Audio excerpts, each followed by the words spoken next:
इसीलिए संत महापुरुष कहते हैं कि जहाँ सत्संग होता है वहां पर बैठिए। 3 तरह का सत्संग होता है। एक तो महापुरुष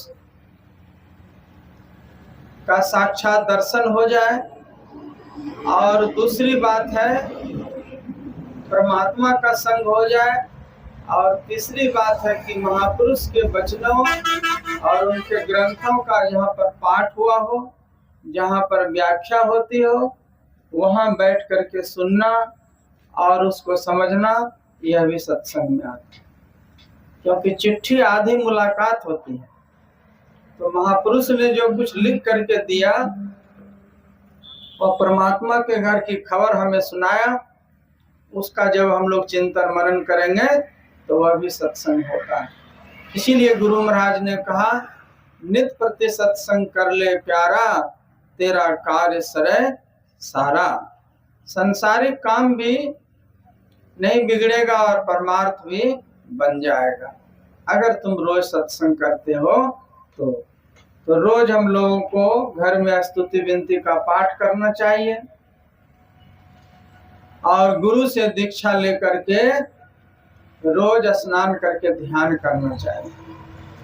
स्नान करके ध्यान कीजिए, भोर में ब्रह्म मुहूर्त में बैठिए, और चलते फिरते जप करने की आदत रखिए। आप साइकिल चला रहे हैं, मोटरसाइकिल चला रहे हैं, मने मन गुरु महाराज का मंत्र जपिए। आप कोई भोजन बना रहे हैं तो गुरु महाराज का मंत्र जपिए। मंत्र जपने से वो भोजन में शुद्धता आ जाती है और आपका मन एकाग्र बना रहता है।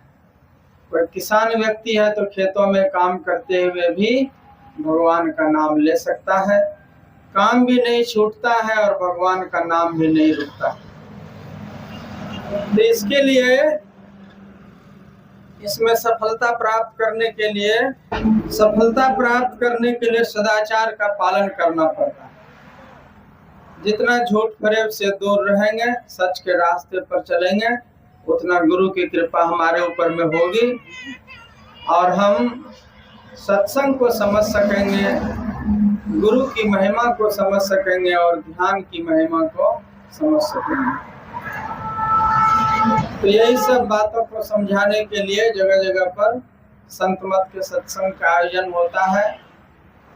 और इसी क्रम में यहाँ कुछ देर के लिए जो ये बंटी कुमार और उनके पिताजी रामचंद्र शाह जी, सब परिवार ने मिलकर के यहाँ छोटा सा